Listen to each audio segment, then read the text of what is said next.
Hello students, welcome to the class English 8th standard second language. So second unit poetry, The Little Busy Bee. So dear students, it is written by Isaac Watts. Are you ready children? Yes, take your textbook, notebook, pen and pencil. Have you taken? Okay, what is the name of the poem? Yes, what is the name of the poem? The name of the poem is The Little Busy Bee. It is written by Isaac Watts.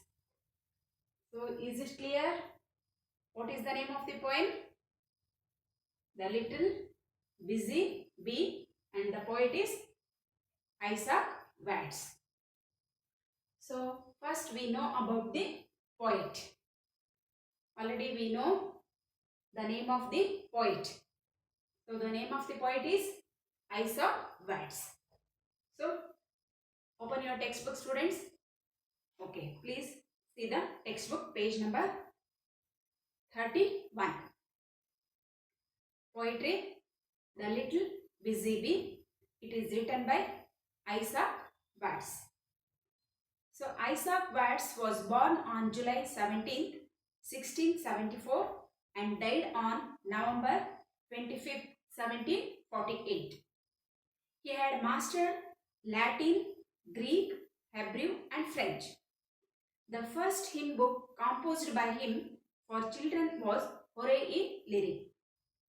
His popular hymns are O God, our help in ages past, the Psalms of David and Jesus shall reign. The bee is always busy. It builds the hive very skillfully and stores sweet honey in it.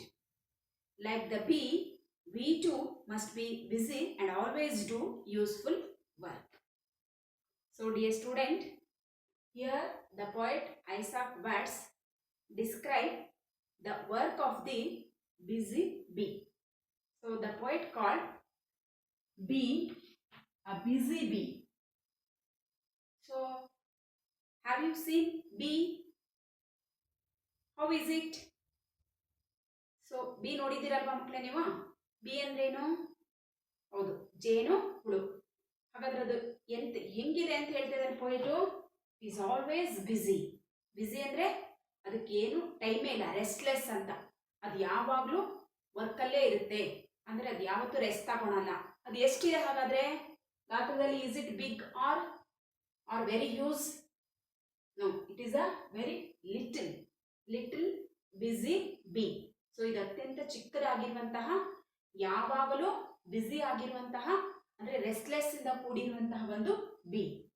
Have you taste the bee? Sorry, ಹನಿ.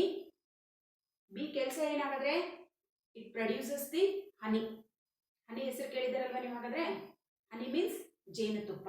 ಜೇನುತುಪ್ಪ taste ಮಾಡಿದ್ದೀರಾ ನೀವು? ಹೇಗಿರುತ್ತೆ ಅಂತ ಗೊತ್ತಲ್ವಾ? How is it? Is it taste? Yes, it is yummy ಅಲ್ವಾ? ಕುಡಿದಿದ್ದೀರಾ, ತಿಂದಿದ್ದೀರಾ ಅಲ್ವಾ? ಅದನ್ನ ಟೇಸ್ಟ್ ಮಾಡಿದ್ದೀರಾ. ಹಾಗಾದ್ರೆ ಈ ಲಿಟಲ್ ಬ್ಯೂಸಿ ಬಿ ಹೇಗೆ ಕೆಲಸ ಮಾಡುತ್ತೆ ಅನ್ನೋದನ್ನ ಪೋಯೆಟ್ ಐಸಾಕ್ ವ್ಯಾಟ್ಸ್ ಅವರು ಈ ಪೋಯಮ್ ಅಲ್ಲಿ ಡಿಸ್ಕ್ರೈಬ್ ಮಾಡಿದ್ದಾರೆ.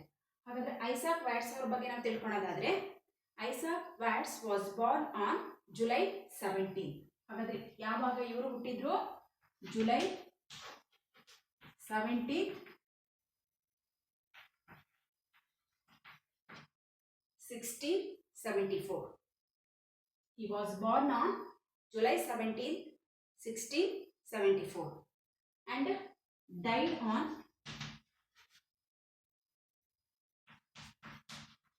November 25th, 1748. So he was born on July 17, 1674 and died on November 25th, 1748. So he had mastered Latin, Greek and Hebrew, French. So ಯಾವ language ಅಲ್ಲಿ ಇವರು ಮಾಸ್ಟರ್ ಅಂದ್ರೆ ನಾಲೆಜ್ ಅನ್ನ ಪಡ್ಕೊಂಡಿದ್ರು ಅಂದ್ರೆ, he has a mastery over knowledge of Latin, Greek, Hebrew and French. So Latin ಭಾಷೆನಲ್ಲಿ and Greek, next Hebrew and French. So he has a mastery over the languages of Latin, Greek, Hebrew and French. ಈ 4 ಲ್ಯಾಂಗ್ವೇಜ್ಗಳಲ್ಲಿ ಅತ್ಯಂತ greatest ನಾಲೆಜನ್ನು and mastery over the knowledge of the languages of Latin, Greek, Hebrew and French. ಈ ಭಾಷೆಗಳಲ್ಲಿ ಅತ್ಯಂತ ಪರಿಣಿತಿಯನ್ನು ಪಡೆದುಕೊಂಡಿದ್ರು. And the first hymn book composed by him for children was ಹೊರೆಯಿ Lyricae. ಹಾಗಾದರೆ ಇವರಿಂದ ಫಸ್ಟ್ ಕಾಂಪೋಸ್ ಆದಂತಹ ಪುಸ್ತಕ ಯಾವುದಪ್ಪ ಅಂದರೆ ಅದು ಮಕ್ಕಳಿಗಾಗಿನೇ, ಚಿಲ್ಡ್ರನ್ಸ್ಗೋಸ್ಕರನೇ ಇರುವಂತಹ ಹೊರೆಯಿ ಲಿರಿಕ್. ಸೊ ಹಿಮ್ ಅಂತ ಆಲ್ರೆಡಿ ನಿಮ್ಗೆ ಗೊತ್ತಿದೆ, HYMN. ಇಯರ್ ಏನು ಸೈಲೆಂಟ್ ಆಗುತ್ತೆ, ವೈ ಮತ್ತು ಎಮ್ ಎರಡು ಸೈಲೆಂಟ್ ಆಗುತ್ತೆ.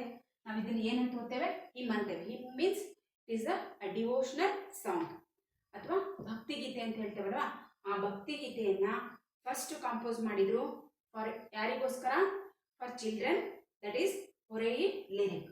ಅವರು ತಯಾರು ಮಾಡಿದಂಥ ಅಥವಾ ಕಾಂಪೋಸ್ ಮಾಡಿದಂಥ ಮೊದಲ ಪುಸ್ತಕ ಯಾವುದಾಗಿತ್ತಂದರೆ ಹೊರೆಯಿ ಲಿರಿಕ್.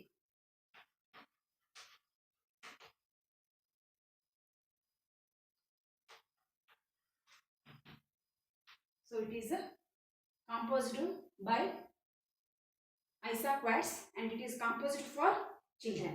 So ಮಕ್ಕಳಿಗೋಸ್ಕರನೇ ತಯಾರಾದಂಥ ಒಂದು devotional song, that is hymn, that is called Horae lyric. And his popular hymns are, ಇನ್ನೂ ಅನೇಕ ಡಿವೋಷನಲ್ ಸಾಂಗ್ಸ್ಗಳನ್ನು ಬರೆದಿದ್ದಾರೆ. ಅವ್ರು ಬರೆದಿರುವಂಥ ಡಿವೋಷನಲ್ ಸಾಂಗ್ಗಳಲ್ಲಿ ಇನ್ನೂ ಇಂಪಾರ್ಟೆಂಟ್ ಆದದ್ದು ಯಾವುದಪ್ಪ ಅಂದರೆ O God our help in ages past. So his important works are O God our help in ages past, and the Psalms of David, the Psalms of David and Jesus shall reign. So his important works are O God our help in ages past and the Psalms of David. Here ನೋಡಿ PSALMS Psalms, ಇಲ್ಲಿ P ಮತ್ತೆ L ಎರಡು ಕೂಡ silent ಆಗುತ್ತೆ. ಯಾವ್ಯಾವುದು, PSALMS. Here Sam's ಅಂತ ಓದ್ತೇವೆ ನಾವು, P ಮತ್ತು ಎಲ್ ಏನಾಗುತ್ತೆ, ಸೈಲೆಂಟ್ ಆಗುತ್ತೆ. ಹಾಗಾಗಿ the psalms of David and Jesus shall reign. So these are his important works. His important works are the first lyric of first hymn was ಹೊರೆಯಿ lyric and his important hymns are O God our help in ages past and the psalm of David and Jesus shall reign. So these are his important work. So now ಈಗ ಓದ್ತಾ ಇರುವಂತ poem ಯಾವ್ದಾದ್ರೆ the little busy bee. So ಈ poem ಅಲ್ಲಿ poet ಏನ್ describe ಮಾಡಿದ್ದಾರೆ, the bee is always busy. ನೋಡಿ ನಾವು ನೋಡಿದ್ದೇವೆ, ಬಿ ಯಾವಾಗಲೂ ಅದು ಒಂದ್ ಕಡೆ ಕೂತಿರೋದನ್ನ ಅಥವಾ ಅದು ಬಜ್ಜಿಂಗ್ ಮಾಡದೇ ಇರೋದನ್ನ ಕೇಳಿದಿರ ನೀವು. ಬಜ್ಜಿಂಗ್ ಅಂದ್ರೆ that is humming make a sound, ಯಾವಾಗಲೂ ಜಿ ಅಂತ ಸುತ್ತಾನೆ ಇರುತ್ತೆ, ಜೇನುಹುಳ ಅಂತ ಕೇಳಿದಿರಲ್ವಾ. ಹಾಗಾದ್ರೆ ಈ ಜೇನುಹುಳ ಹುಳ ಅಥವಾ ಜೇನು ನೊಣ ಇದೆಯಲ್ಲ, ಇದು ಏನು ಮಾಡಲ್ಲ ಅಂದರೆ ಯಾವತ್ತೂ ಸಿಂಪಲ್ ಆಗಿ ಸುಮ್ಮನೆ ಕೂತ್ಕೊಂಡಿರೋದು ಗೊತ್ತೇ ಇಲ್ಲ ಅದಕ್ಕೆ. Always it is busy. The bee is known for it's hard work. ಅದು ಕೆಲಸದಕ್ಕೆ ಆಡು ಮಾತಲ್ಲಿ ಹೇಳ್ತಿರ್ತಾರೆ, ಏನಂದರೆ ಕೆಲಸ ಹೆಂಗೆ ಮಾಡ್ಬೇಕಂತಂದರೆ, ಕೆಲಸ ಮಾಡಿದರೆ ಬಿ ಥರ ಕೆಲಸ ಮಾಡ್ಬೇಕಂತ. ಬಿಕಾಸ್ ಯಾವಾಗಲೂ ಇದೇನಾಗಿಲ್ಲ ಅಂದರೆ ಒಂದು ಕಡೆ ಸುಮ್ಮನೆ ಕೂತ್ಕೊಂಡಿರಲ್ಲ, it is always do the hard work. So ಹಾಗಾಗಿ ಪೋಯೆಟ್ ಹೇಳ್ತಿದ್ದಾನೆ, the bee is always busy. It builds the hive for very skilfully and store sweet honey in it. ನೋಡಿ, ಹಾಗಾದರೆ ಸುಮ್ಮ ಕೂತ್ಕೊಂಡಿರಲ್ಲ, ಯಾವಾಗಲೂ ಕೆಲಸ ಮಾಡ್ತಾ ಇರುತ್ತೆ. ಅಂದರೆ ಏನು ಮಾಡ್ತಾ ಇರುತ್ತೆ, always it is identify as a busy B. ಇದನ್ನು ನಾವು ಅದನ್ನೇ ಬ್ಯೂಸಿ ಬಿ ಅಂತ ಅಂದ ತಕ್ಷಣ, ಬ್ಯುಸಿ ಅಂದ ತಕ್ಷಣ ನಮ್ಗೆ ನೆನಪಾಗುವಂಥದ್ದು ಯಾವುದಂದ್ರೆ ಬಿ. ಹಾಗಾದರೆ ಅದು ಯಾಕಷ್ಟು ಬ್ಯುಸಿ ಆಗಿರುತ್ತೆ, ಅದು ಏನು ಮಾಡ್ತಾ ಇರುತ್ತೆ ಅಂದರೆ, it builds the hive. Hive means ದಟ್ಟತೆ ಆದಂಥ ಒಂದು ಗೂಡು, ನಾವು ಜೇನು ಗೂಡು ಅಂತ ಕರಿತೇವಲ್ವಾ, ಆ ಜೇನು ಗೂಡು ಅನ್ನ ಕಟ್ಟುವಂಥದ್ದು ಇದ್ರ ಕೆಲಸ. ಹೆಂಗೆ ಕಟ್ಟುತ್ತೆ, ಏನು ಅಷ್ಟು ಸುಲಭ ಅಂತ ಅನ್ಕೊಂಡ್ಬಿಟ್ಟಿದ್ದೇವೆ ನಾವು ಜೇನು ಗೂಡು ಕಟ್ಟಕ್ಕಾಗುತ್ತೆ ನಮ್ಮ ಕಡೆಯಿಂದ ಅಥವಾ ನಿಮ್ಮ ಕಡೆಯಿಂದ? ನೋಡಿ ಹೆಂಗೆ ಕಟ್ಟುತ್ತೆ, ವೆರಿ ಸ್ಕಿಲ್ಫುಲಿ ಅಂದರೆ very cleverly and very intelligently that builds the hive. ಆ ಹೈವನ್ನು ಹೆಂಗೆ ಭಾಳ ಸ್ಕಿಲ್ಫುಲ್ ಅಂದರೆ ಭಾಳ ಕೌಶಲ್ಯತೆಯಿಂದ, ಚಾಣಾಕ್ಷತೆಯಿಂದ, ಜಾಣತನದಿಂದ ಏನು ಮಾಡುತ್ತೆ, ಆ ಹೈವನ್ನು ಕಟ್ಟುತ್ತೆ. ಆ್ಯಂಡ್ ಸ್ಟೋರ್ ಸ್ವೀಟ್ ಹನಿ, ಅಲ್ಲಿ ಏನನ್ನ ಸ್ಟೋರ್ ಮಾಡುತ್ತೆ, ಆ ಹೈವನ್ನು ಯಾವುದಕ್ಕಾಗಿ ಕಟ್ಟಿರುತ್ತೆ, ಅದು ಏನನ್ನ ಸ್ಟೋರ್ ಮಾಡೋದಕ್ಕೋಸ್ಕರ ಅಲ್ಲಿ ಹನಿಯನ್ನು ಅಥವಾ ಆ ಸ್ವೀಟನ್ನು ಅದರಲ್ಲಿ ಇಡೋಕ್ಕೋಸ್ಕರ ಅದೇನು ಮಾಡುತ್ತೆ, ಒಂದು ಗೂಡನ್ನು ಕಟ್ಟುತ್ತೆ. ಆ್ಯಂಡ್ ಲೈಕ್ ದ ಬಿ, ನಾವು ಕೂಡ ಯಾವ ಥರ, ಲೈಕ್ ದ ಬಿ, ಹನಿ ಹೇಗೆ ಬಿ ಇರುತ್ತಲ್ವ ಅದ್ರ ಥರನೇ we too must be busy. ಯಾವಾಗಲೂ ನಾವು ಕೂಡ ಏನಾಗಿರಬೇಕು, ಯಾರ ಥರ ಇರಬೇಕು ಅಂತ ಪೊಯೆಟ್ ಹೇಳ್ತಾ ಇದ್ದಾರೆ ಇಲ್ಲಿ, ಬಿ ಥರ ಅಥವಾ ಜೇನು ನೊಣದ ಥರ. ವಿ ಟು ಮೀನ್ಸ್ ನಾವುಗಳು ಕೂಡ ಹೇಗಿರಬೇಕು, ಬಿಸಿ ಬಿ ಥರ, ಯಾವಾಗಲೂ ಬ್ಯುಸಿಯಾಗಿರಬೇಕು. And always do useful work. ನೋಡಿ, ಬ್ಯುಸಿಯಾಗಿರೋದಂದರೆ ಸುಮ್ಮನೆ ಕೂತ್ಕೊಂಡು ಏನಾದ್ರು ಕೆಲಸ ಮಾಡೋದಲ್ಲ, ಅದು ಹೇಗೆ ಬ್ಯುಸಿಯಾಗಿದ್ಕೊಂಡು ಯೂಸ್ಫುಲ್ ಆಗಿರುವಂಥ ವರ್ಕನ್ನು ಮಾಡುತ್ತೋ ಹಾಗೆ ನಾವು ಕೂಡ ಬಿ ಥರ ಬ್ಯುಸಿಯಾಗಿದ್ಕೊಂಡು ಹಾರ್ಡ್ ವರ್ಕ್ ಮಾಡಿ ನಾವು ಏನಾದರೂ ಕೂಡ ಸೊಸೈಟಿಗೆ ಏನು ಮಾಡಬೇಕು, ಯೂಸ್ಫುಲ್ ಆಗಿರುವಂಥ ವರ್ಕನ್ನು ಮಾಡಬೇಕು ಅನ್ನುವಂಥದ್ದು ಕವಿಯ ಒಂದು ಉದ್ದೇಶ ಆಗಿದೆ ಇಲ್ಲಿ. So we too must be busy and always do useful work. So see the picture of Isaac Watts. So the textbook is textbook allu ide and also ನೋಡ್ತಾ ಇದ್ದೀರಲ್ವಾ, ಯಾರಾಗಾದ್ರೆ ಇವರು, who is he? He is Isaac Watts. He wrote the poem The Little Busy Bee. So I think you would understand the about the poet. So next move on to the next part. So here IRA is there. IRA means introductory reading activity. ಇಲ್ಲಿ ನಿಮ್ಗೊಂದು ಚಿತ್ರ ಕಾಣಿಸ್ತಾ ಇದೆ, ನೋಡ್ತಾ ಇದ್ರಲ್ವಾ? See here. So ಯಾರಾಗದ್ರಿ ಇವರು? Who is he? S, ನಾವು ಈಸಿಯಾಗಿ ಐಡೆಂಟಿಫೈ ಮಾಡ್ಬೋದಲ್ವಾ ಯಾರು ಇವರಾಗದ್ರೆ?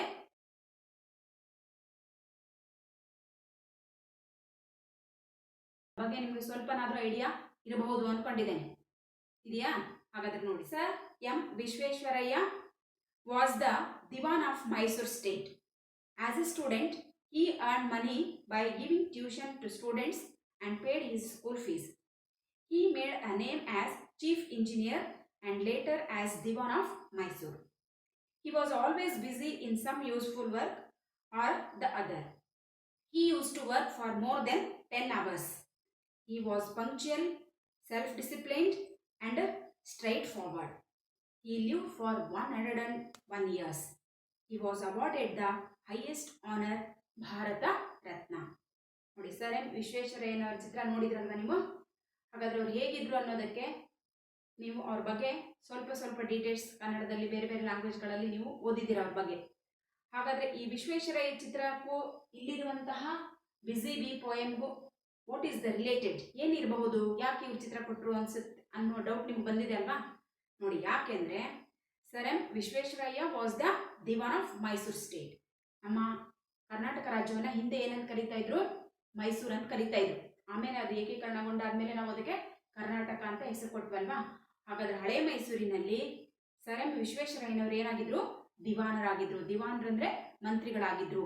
ಎಲ್ಲಿ? ಮೈಸೂರು ಸ್ಟೇಟಲ್ಲಿ. ಆಸ್ ಎ ಸ್ಟೂಡೆಂಟ್, ನೋಡಿ, ಅವರು ದಿವಾನರ ಆಗೋದಕ್ಕಿಂತ ಮುಂಚೆ ವಿದ್ಯಾರ್ಥಿಯಾಗಿದ್ದಾಗ he earned money by giving tuition. ನೋಡಿ, ವಿದ್ಯಾರ್ಥಿಯಾಗಿದ್ದಾಗ ನೀವು ಯಾರಾದರೂ ಗಳಿಕೆ ಮಾಡೋದು ಗೊತ್ತಿದೆಯಾ? ಹಣವನ್ನು ದುಡಿತಾ ಇದ್ದೀರಾ ನೀವು? ಅಥವಾ ನೀವು ಏನಾದರೂ ದುಡ್ಡನ್ನು ಸಂಪಾದನೆ ಮಾಡ್ತಾ ಇದ್ದೀರಾ? ನಿಮ್ಮ ಖರ್ಚಿಗೆ ಬೇಕಾಗಿರುವಂಥದ್ದು ಅಥವಾ ನಿಮ್ಮ ಮನೆಗೆ ಬೇಕಾಗಿರುವಂಥ ದುಡ್ಡನ್ನು ನೀವೇನಾದರೂ ಅರ್ನ್ ಮಾಡ್ತೀರಾ? ಇಲ್ಲ ಅನ್ಸುತ್ತೆ. ಯಾರಾದರೂ ಒಬ್ಬರಿಬ್ಬರು ಅರ್ನ್ ಮಾಡ್ತಿರ್ಬೋದು, ಆದರೆ you are depend on your parents or your guardians, ಹೌದಾ? ಆದರೆ ಸರ್ ಎಂ ವಿಶ್ವೇಶ್ವರಯ್ಯನವರು ಅವರು ಸ್ಟೂಡೆಂಟ್ ಇದ್ದಾಗಲೇ ಈ earn money by giving tuition. ನೋಡಿ, ಅವರೇ ಟ್ಯೂಷನನ್ನು ಮಕ್ಕಳಿಗೆ ಟ್ಯೂಷನ್ ಮಾಡಿ, ಅವರು ಮಕ್ಕಳೇ, ಹೌದಾ, ಅವರು ವಿದ್ಯಾರ್ಥಿನೇ ಆಗಿದ್ರು. ವಿದ್ಯಾರ್ಥಿ ಆಗಿದ್ದಾಗನೇ ವಿದ್ಯಾರ್ಥಿಗಳಿಗೆ ಟ್ಯೂಷನ್ ಮಾಡಿ ತಮ್ಮ ಒಂದು ವಿದ್ಯಾರ್ಥಿ ದೆಸೆಯಲ್ಲೇ ಏನು ಮಾಡ್ತಾ ಇದ್ರಂತೆ? ಹಣವನ್ನು ಗಳಿಸ್ಕೊಳ್ತಾ ಇದ್ರು. ಆ್ಯಂಡ್ ಪೇಡ್ ಈ ಸ್ಕೂಲ್ ಫೀಸ್. ಯಾವುದಕ್ಕೋಸ್ಕರ ಅದನ್ನು ಬಳಸ್ಕೊಳ್ತಾ ಇದ್ರು? ಟ್ಯೂಷನ್ ಮಾಡಿ ಬಂದಂಥ ಹಣವನ್ನು ತಮ್ಮ ಶಾಲೆಯ ಫೀಸ್ಗೋಸ್ಕರನೇ ಅದನ್ನು ಯೂಸ್ ಮಾಡ್ಕೊಳ್ತಿದ್ರು. ಅಂದರೆ ಅವರು ವಿದ್ಯಾರ್ಥಿ ಆಗಿದ್ದಾಗಿಂದಲೇ ಯಾವ ರೀತಿ ಕೆಲಸವನ್ನ ಮಾಡ್ತಾ ಇದ್ರು ಅಂತ ನಮ್ಗೆ ಗೊತ್ತಾಗುತ್ತೆ. ಹಿ made a name as a chief engineer. ನೋಡಿ ಅವರನ್ನ ಏನಂತ ಕರಿತಾ ಇದ್ರು? ಮುಖ್ಯ ಕಾರ್ಯನಿರ್ವಾಹಕರು, ಚೀಫ್ ಇಂಜಿನಿಯರ್ ಅಂತ ಕರಿತಾ ಇದ್ರು. ಯಾಕೆಂದ್ರೆ ನಮ್ಗೆ ಗೊತ್ತಿದೆ, ನೀವು KRS ಹೆಸರು ಕೇಳಿದ್ರಲ್ಲ, ವಿಶ್ವೇಶ್ವರಯ್ಯ ಅಂದ ತಕ್ಷಣ ನಮ್ಗೆ ನೆನಪಾಗೋದೆ ಅದು KRS ಡ್ಯಾಮ್. ಬಿಕಾಸ್ ಅದು ರೆಡಿ ಆಗೋದಕ್ಕೆ, ಅದು ನಿರ್ಮಾಣ ಆಗೋದಕ್ಕೆ ಕಾರಣಕರ್ತರಾದಂಥ ವ್ಯಕ್ತಿನೇ ಸರ್ ಎಂ ವಿಶ್ವೇಶ್ವರಯ್ಯ. ಹಾಗಾಗಿ ಅವ್ರನ್ನೇನಂತ ಕರಿತಾ ಇದ್ರು? He made a name as a chief engineer and later as Diwan of Mysore. Next ಅವರು ಮೈಸೂರಿನಲ್ಲಿ ದಿವಾನರಾಗಿ ಕಾರ್ಯವನ್ನು ನಿರ್ವಹಿಸಿದ್ರು. ಆದರೆ ಅವರನ್ನು ಗುರುತಿಸೋದು ಹೇಗೆ ಗುರುತಿಸಿದೆ ನಾವು? We can find out him. He was on engineer. He was always busy. ನೋಡಿ, ಹಾಗಾದ್ರೆ ಇಂಜಿನಿಯರ್ ಆದಮೇಲೆ ಕೈ ತುಂಬ ಸಂಬಳ ಬಂತು ಹಾಗೆಲ್ಲ ಎಂದೂ ಫ್ರೀಯಾಗಿ ಕೂತವರಲ್ಲ. ಯಾವಾಗ ನೋಡಿದ್ರು ಫುಲ್ ಬ್ಯುಸಿ ಆಗಿರುವಂಥ ವ್ಯಕ್ತಿ ಸರ್ ಎಂ ವಿಶ್ವೇಶ್ವರಯ್ಯನವರು. He was always busy in some useful work or other. ನೋಡಿ, ಸುಮ್ಮನೆ ಕೆಲಸ ಮಾಡ್ತಿರ್ಲಿಲ್ಲ. ಎಂಥ ಕೆಲಸ ಮಾಡ್ತಾ ಇದ್ರು? Some useful work. ಯೂಸ್ಫುಲ್ ಅಂದರೆ ಅದರಿಂದ ಇನ್ನೊಬ್ಬರಿಗೆ ಒಳಿತಾಗಬೇಕು, ಅಥವಾ ಅದರಿಂದ ಇನ್ನೊಬ್ಬರಿಗೆ ಸಹಾಯ ಆಗಬೇಕು, ಅಥವಾ ಉಪಯೋಗ ಆಗಬೇಕು. ಸೊ ಈ ರೀತಿ ಉಪಯೋಗ ಆಗುವಂಥ ಕೆಲಸವನ್ನೇ ಅವರು ಯಾವಾಗಲೂ ಮಾಡ್ತಾ ಇದ್ರು. ಈ use to work for more than 10 hours. ನೋಡಿ, ದಿನದಲ್ಲಿ ನಮಗೆ 24 hours ಇದೆ. ಆ 24 hours-ಅಲ್ಲಿ 8 to 10 hours ನಿದ್ದೆ ಮಾಡಿದ್ರೆ ನಾವು ಕಾಲ ಕಳೆದ್ಬಿಡ್ತೇವೆ. ಆದರೆ ಇನ್ನು ಉಳಿದಂಥ 10 to 14 hours-ಅಲ್ಲಿ ನಾವೆಲ್ಲ ಏನು ಮಾಡ್ತೇವೆ ಅಂತ ಗೊತ್ತಿದೆ, ಹೌದಾ? ಎಷ್ಟೊತ್ತು ಓದ್ತೇವೆ, ಎಷ್ಟೊತ್ತು ಹಾರ್ಡ್ ವರ್ಕ್ ಮಾಡ್ತೇವೆ, ಎಷ್ಟೊತ್ತು ಕೆಲಸ ಮಾಡ್ತಿದ್ದೇವೆ ಅಂತ ನಮಗೆಲ್ಲ ಗೊತ್ತಿದೆ ಅಲ್ವಾ? ಹಾಗಾದರೆ ನೀವು ಎಷ್ಟೆಷ್ಟೊತ್ತು ಓದ್ತೀರಾ, ಎಷ್ಟೊತ್ತು ಕೆಲಸ ಮಾಡ್ತೀರಾ? ಅಥವಾ ನಿಮ್ಮ ಟೈಮನ್ನು how you spend your time from morning to evening ಹೇಗೆ ಸ್ಪೆಂಡ್ ಮಾಡ್ತೀರಾ? ಸೊ ನೀವೇ ಯೋಚನೆ ಮಾಡಲ್ವಾ?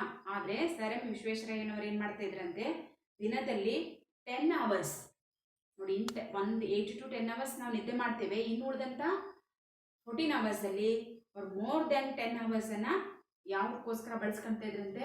ಕೆಲಸ ಮಾಡೋದಕ್ಕೋಸ್ಕರನೇ ಬಳಸ್ಕೊಳ್ತಾ ಇದ್ರಂತೆ. ಕೆಲಸ ಅಂದರೆ ಎಂಥ ಕೆಲಸ ಮಾಡ್ತಾಯಿದ್ರು? ಯೂಸ್ಫುಲ್ ಆಗಿರುವಂಥ ಕೆಲಸವನ್ನು ಮಾಡೋದಕ್ಕೆ ತಮ್ಮ ಟೈಮನ್ನು ಹೆಚ್ಚಾಗಿ, ಅದರಲ್ಲೂ ಮೋರ್ ದೆನ್ 10 hours-ಅನ್ನು ಅವರು ಯಾವುದಕ್ಕೋಸ್ಕರ ಬಳಸ್ಕೊಳ್ತಾ ಇದ್ರು? ಕೆಲಸ ಮಾಡೋದಕ್ಕೋಸ್ಕರ. He was punctual.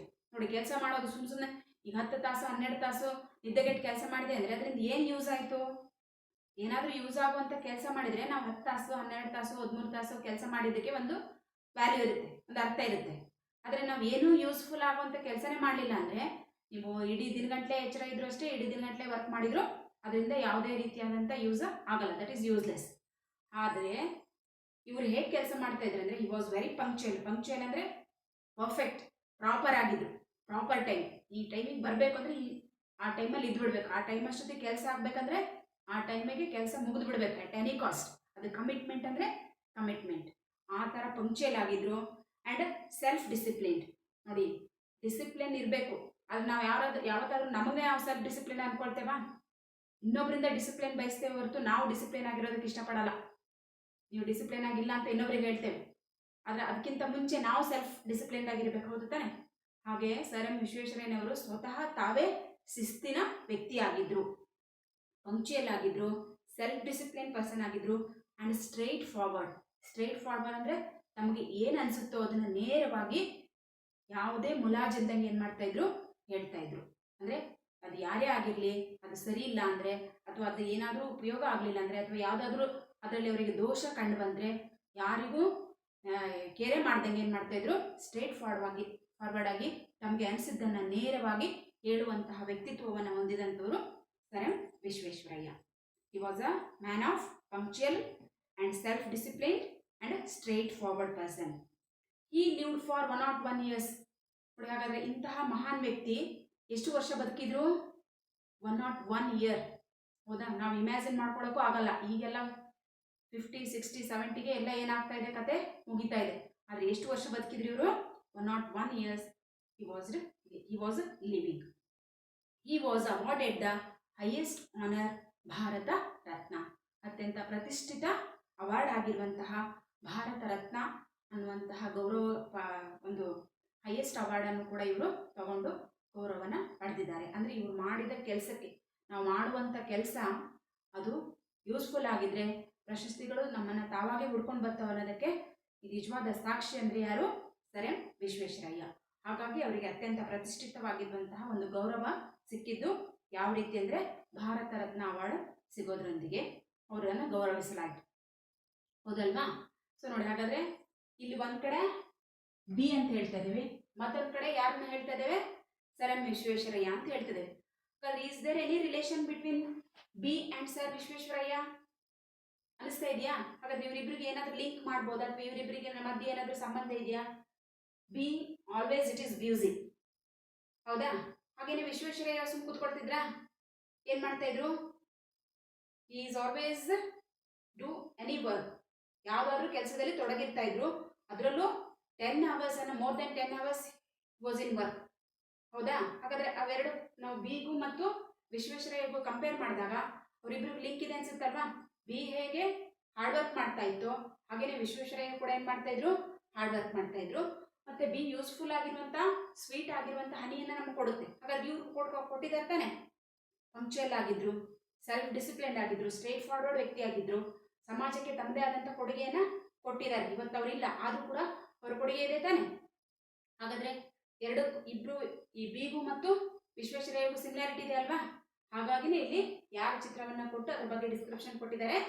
Sir M Visvesvaraya ಬಗ್ಗೆ.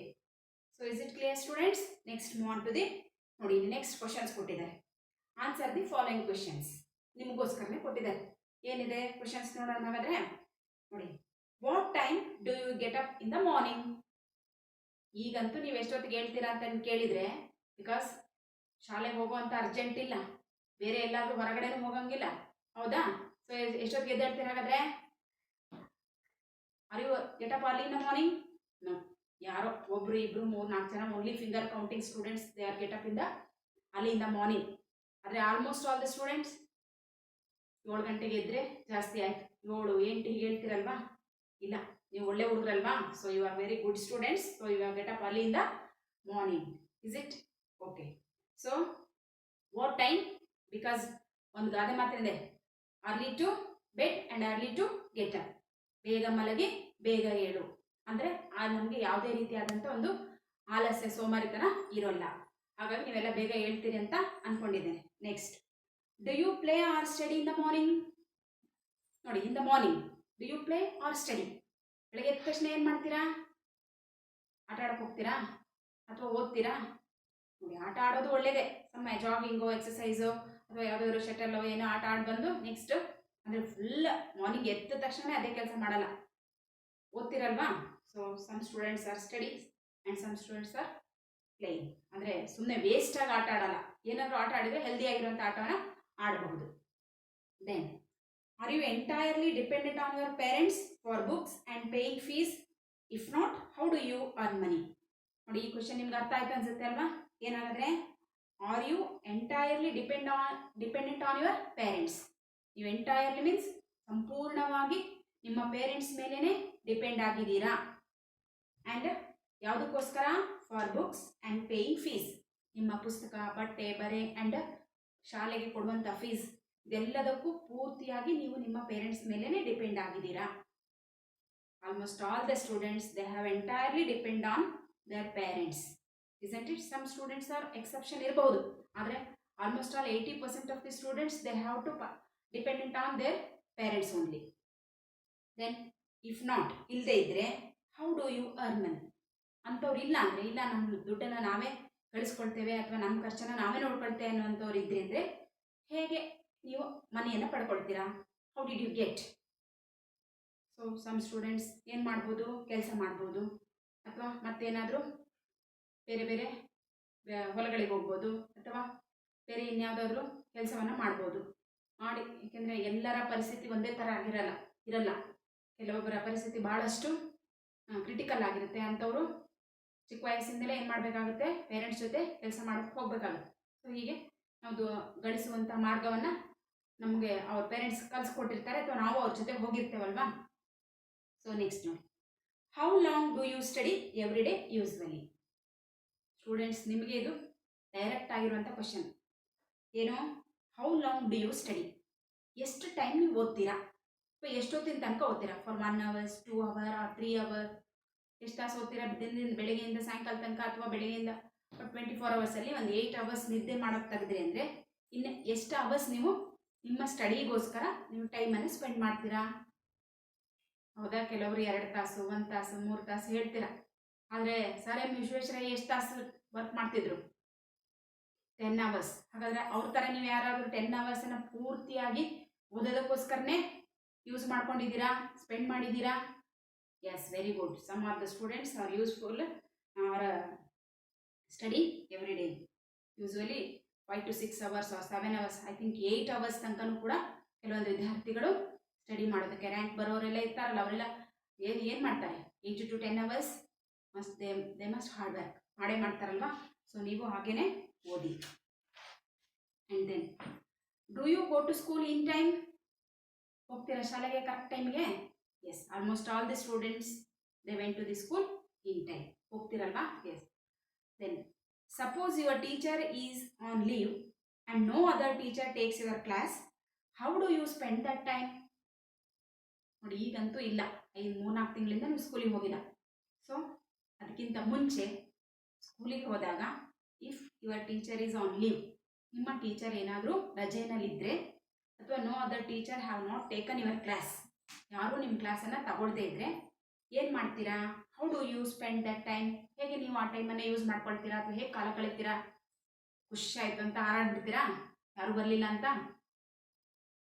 ಇಲ್ಲ ಅಲ್ವಾ? ಸೊ ನೀವು ನಿಮ್ಮ ಕೆಲಸಗಳಲ್ಲಿ ಏನಾದರೂ ಹೋಮ್ವರ್ಕ್ ಏನು ಉಳಿದಿದ್ರೆ, ಅಥವಾ ನೋಟ್ಸ್ ಬರೆಯೋದಿದ್ರೆ, ಅಥವಾ ಆಟದಲ್ಲಿ ಇಂಟ್ರೆಸ್ಟ್ ಇದ್ದರೆ, ಅಥವಾ ಇನ್ನೇನು ಮಾಡ್ತೀರಲ್ವಾ? ಸುಮ್ಮನೆ ವೇಸ್ಟ್ ಅಂತೂ ಕಳೆಯಲ್ವಾ? ಇಲ್ಲ ಅನಿಸುತ್ತೆ. ಆದರೂ ವೇಸ್ಟ್ ಕಳೆಯೋರಿದ್ದೀರಾ. ಸೊ ವೇಸ್ಟ್ ಕಳೆಯೋರಿದ್ದೀರಾ ಆ್ಯಂಡ್ ವೇಸ್ಟ್ ಟೈಮನ್ನು ಮಾಡದೇ ಇರೋರು ಇದ್ದೀರಾ.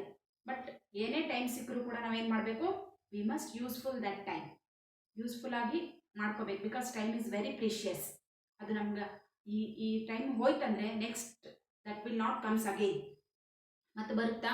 ಸೊ ಬರಲ್ಲ ಅನ್ನುವಂತಹ ಯೋಚನೆ ನಮಗಿರೋದ್ರಿಂದ ಅದನ್ನ ನಾವೇನು ಮಾಡಬಾರ್ದು, ಸುಮ್ಮನೆ ಡೆಡ್ಲಿ ಆಗಿ ಕಳೆದ್ಬಿಡಬಾರ್ದು. ಸೊ ಏನೇ ಟೈಮನ್ನು ಯೂಸ್ ಮಾಡಿಕೊಂಡ್ರು ಆ ಟೈಮನ್ನು ಏನು ಮಾಡಬೇಕು? ಯೂಸ್ಫುಲ್ಲಾಗಿ ನಾವು ಸ್ಪೆಂಡ್ ಮಾಡೋದನ್ನು ಕಲಿಯಬೇಕು. Because it is very precious. You have read the passage and what do you learn from the life of sir M Visvesvaraya. ಈಗ ಓದಿದ್ರಲ್ವ, ಸರ್ ಎಂ ವಿಶ್ವೇಶ್ವರಯ್ಯ ಅವರ ಒಂದು ಸಣ್ಣ ಪ್ಯಾರಾಗ್ರಾಫನ್ನು ಓದಿದ್ರಿ ನೀವು. ಹಾಗಾದರೆ ಅವ್ರ ಲೈಫಂದ ನೀವು ವಾಟ್ ಯು ಲರ್ನ್, ನೀವೇನು ಕಲಿತೀರಾ, ಅಥವಾ ನಿಮಗೇನು ಅದು ಯೂಸ್ ಆಯಿತು? ಏನು ಕಲಿಬೋದು ನಾವು? ಪಂಕ್ಚುಯಾಲಿಟಿ ಕಲಿಬೋದು, ಸೆಲ್ಫ್ ಡಿಸಿಪ್ಲಿನ್, ನಾವು ಸ್ವತಃ ಸೆಲ್ಫ್ ಡಿಸಿಪ್ಲಿನ್ ಆಗಿರಬೇಕು, ಆ್ಯಂಡ್ ಹಾರ್ಡ್ ವರ್ಕ್ ಮಾಡಬೇಕು, ಮತ್ತು ಯೂಸ್ಫುಲ್ ಆಗುವಂಥ ವರ್ಕನ್ನು ಮಾಡಬೇಕು. ಸೊ ಪಂಕ್ಚುಯಲ್ ಆಗಿದ್ವಿ ಅಂದರೆ ನಾವು ಈ ಕೆಲಸ ಎಲ್ಲ ಮಾಡೇ ಮಾಡ್ತೀವಿ. ಅಂದರೆ ಇನ್ ಟೈಮಿಗೆ ಪ್ರಾಪರ್ ಆಗಿ ಒಂದು ಆನೆಸ್ಟ್ ಆಗಿ ಕೆಲಸ ಮಾಡಿದ್ವಿ, ಶ್ರದ್ಧೆ ಇದ್ದರೆ, ಶ್ರಮ ಹಾಕಿದರೆ ಯಾವ ಕೆಲಸದಲ್ಲೂ ಕೂಡ ನಾವೇನಾಗ್ಬೋದು? ಸಕ್ಸಸ್ ಆಗ್ಬೋದು ಅನ್ನುವಂತಹ ಕೆಲವೊಂದು ವಿಷಯಗಳನ್ನು ನಾವು ಯಾರಿಂದ ಕಲ್ತ್ವಿ? ಸರ್ ಎಂ ವಿಶ್ವೇಶ್ವರಯ್ಯನಿಂದ ಕಲ್ತ್ವಿ ಅಲ್ವಾ? ಸೊ ನೆಕ್ಸ್ಟ್ ನೋಡಿ, ಹಾಗಾದರೆ ಸರ್ ಎಂ ವಿಶ್ವೇಶ್ವರಯ್ಯನವ್ರಿಗೂ ಮತ್ತು ಬಿಸಿ ಬಿಗೂ ಲಿಂಕ್ ಇದೆ, ಅಥವಾ ರಿಲೇಷನ್ ಇದೆ, ಸಂಬಂಧ ಇದೆ ಅಂತ ನಮ್ಗೆ ಗೊತ್ತಾಯ್ತಲ್ವಾ?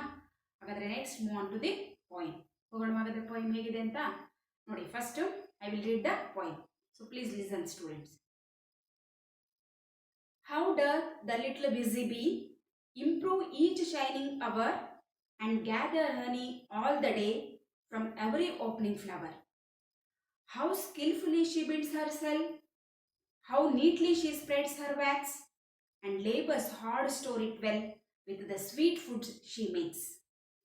In work of labor or of skill, I would be busy too, for Satan finds some mischief still for idle hands to do.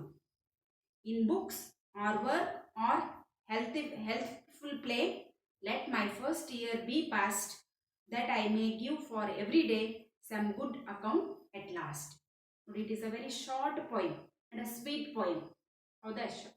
Shortest is very sweet ಅಂತ ಹೇಳ್ತೇವೆ. ಶಾರ್ಟ್ ಆಗಿದ್ರು ಭಾಳ ಸ್ವೀಟ್ ಆಗಿದೆ ಅಂತ ಹೇಳ್ತೇವಲ್ವಾ?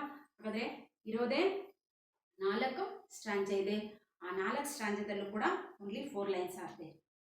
ಹೌದಾ? ಹಾಗಾದರೆ once again I will read. So listen students. How does the little busy bee improve each shining hour and gather honey all the day from every opening flower? How skillfully she builds her cell, how neatly she spreads her wax, and labors hard to store it well with the sweet food she makes. In work of labor or of skill, I would be busy too, for Satan finds some mischief still for idle hands to do. In books or work or healthful play, let my first years be passed, that I may give for every day some good account at the last. Is it understand, students? Okay.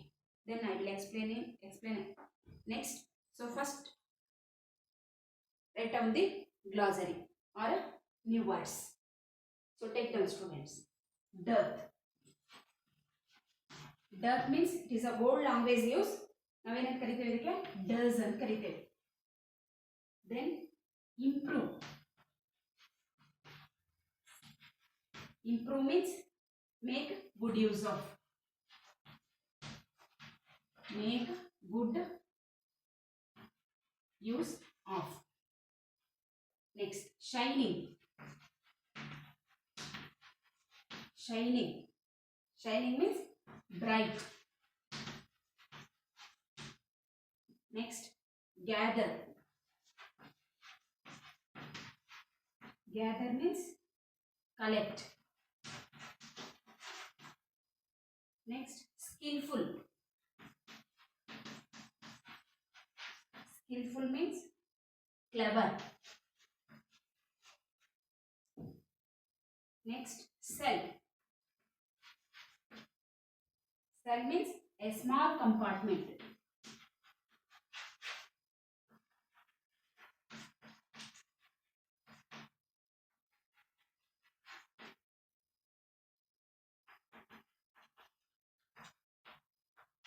A small compartment in the hive.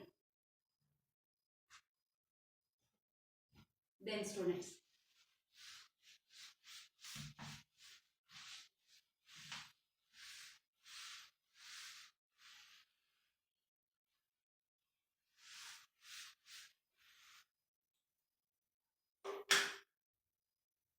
Satan. Satan means evil spirit.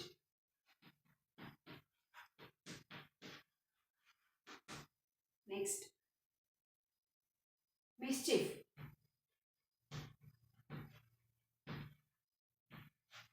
Mischief means injury or damage.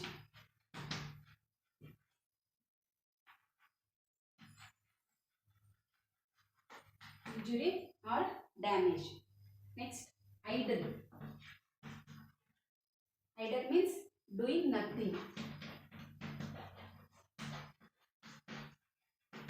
Doing nothing.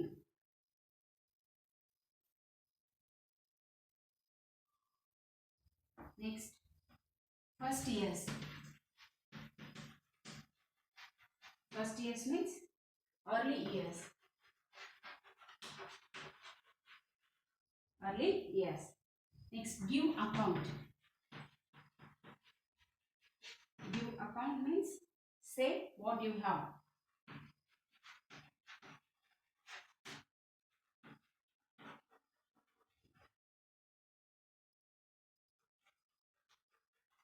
Say what you have done. And last, at last.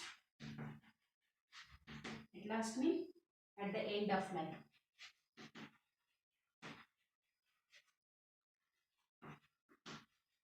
At the end of life.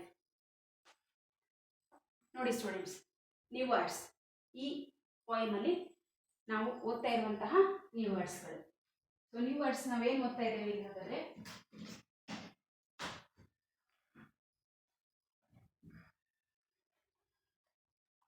ಬರ್ಕೊಂಡ್ರಲ್ವಾ? So ನೋಡಿ, dearth means that is old use, does. Next, improve, make good use of. ಅಂದರೆ improve ಅಂದರೆ improve ಮಾಡ್ಕೊಳ್ಳೋದು ಅಥವಾ make good use ಅಂದರೆ ಒಳ್ಳೆ ಕೆಲಸಕ್ಕೆ ಬಳಸ್ಕೊಳ್ಳುವಂಥದ್ದು. Shining, bright, bright ಆಗಿರೋ, ಶುಭ್ರ ಅಥವಾ ಶೈನಿಂಗ್, ಹೊಳೆಯುವಂಥದ್ದು ಅಥವಾ ಕ್ಲಿಯರ್. ಗ್ಯಾದರ್, ಸಂಗ್ರಹ, collect. Skilful, clever or intelligent. Next, cell. Cell means that is a small compartment of in the hive. Small room ಅಂತಾನು ಕರಿತೇವೆ, ಬಟ್ ಇಲ್ಲಿ ಆ ಒಂದು ಜೇನುಗೂಡಲ್ಲಿರುವಂತಹ ಒಂದು ಸ್ಮಾಲ್ ಕಂಪಾರ್ಟ್ಮೆಂಟ್ ಇದೆಯಲ್ಲ, ಸೊ ಅದನ್ನು ನಾವೇನು ಕರಿತೇವೆ, ಸೆಲ್ ಅಂತ ಕರಿತೇವೆ. Next, Satan means, Satan that is evil spirit, ಅಂದರೆ ದುಷ್ಟ ಆಕ್ಟಿವಿಟೀಸ್ಗಳು ಅಥವಾ ಕೆಟ್ಟ ಯೋಚನೆಗಳು. ಮಿಸ್ಚಿಫ್, ಇಂಜುರಿ ಆರ್ ಡ್ಯಾಮೇಜ್, ಅನಾಹುತ ಅಥವಾ ಅಪಾಯ, ತೊಂದರೆ ಆಗುವಂಥದ್ದು. ಐಡಲ್, ಐಡಲ್ ಅಂದರೆ ಡೂಯಿಂಗ್ ನಥಿಂಗ್, ಏನು ಮಾಡ್ದಂಗೆ ಸೋಮಾರಿ ಥರ ಕುತ್ಕೊಳ್ಳೋದಕ್ಕೆ ಅಥವಾ ಸೋಮಾರಿಗಳು, ಆಲಸ್ಯ, ಅದಕ್ಕೆ ಐಡಲ್ ಅಂತ ಕರಿತೀವಿ. ನೆಕ್ಸ್ಟ್ ಫಸ್ಟ್ ಇಯರ್ಸ್, ಇದರಲ್ಲಿ ಫಸ್ಟ್ ಇಯರ್ಸ್ ಅನ್ನೋ ವರ್ಡ್ ಬಂದಿದೆ ಅಲ್ವಾ. ಫಸ್ಟ್ ಇಯರ್ ಅಂದರೆ ಇಲ್ಲಿ ಪೊಯೆಟನ ಅರ್ಲಿ ಇಯರ್ಸ್, ಆ ಥರ ಮೊದಲ ವರ್ಷಗಳು. Next give account means, give account ಅಂದರೆ say what you have done, ಅಂದರೆ ನೀವು ಏನು ಹೇಳೋಕ್ಕೆ ಅಥವಾ ಏನು ಮಾಡೋಕ್ಕೆ ಹೊರಟಿರ್ತಿಲ್ಲ ಅಥವಾ ಮಾಡಿರ್ತಿಲ್ಲ ಅದನ್ನು say what you have done. And at last, at the end of life, at last ಅಂದರೆ ಕೊನೆಯಲ್ಲಿ ಅಥವಾ ಜೀವನದ ಕೊನೆಯಲ್ಲಿ ನಾವೇನು ಮಾಡ್ತೇವೋ ಅದೇ ನಮಗೆ ಸಿಗೋದು. ಅಂದರೆ ಫಲ ಹೇಗಿರುತ್ತೆ, ನಾವು ಹೇಗೆ ಫಲ ಚೆನ್ನಾಗಿ ಬಯಸ್ಬೇಕು ಅನ್ನೋದಾದರೆ ಅಥವಾ ಚೆನ್ನಾಗಿರ್ಬೇಕು ಅನ್ನೋದಾದರೆ ಹೇಗೆ ಕೆಲಸ ಮಾಡ್ತೇವೆ ಹಾಗೆ ಪ್ರತಿಫಲ ಇರುತ್ತಲ್ವಾ. So that is at last ಅಂದರೆ at the end of life. At the end of life ನಾವು ಚೆನ್ನಾಗಿರ್ಬೇಕು ಅನ್ನೋದಾದರೆ ಅರ್ಲಿ ಡೇಸ್ ಏನಾಗಿರಬೇಕು, ಚೆನ್ನಾಗಿ ಕಳೆದಿದ್ರೆ ಎಂಡ್ ಆಫ್ ಲೈಫ್ ಏನಾಗಿರುತ್ತೆ, ಚೆನ್ನಾಗಿರುತ್ತೆ ಅನ್ನುವಂಥದ್ದು ಅದರ ಉದ್ದೇಶ. So is it clear students? Have you written? So please write down in your notebook.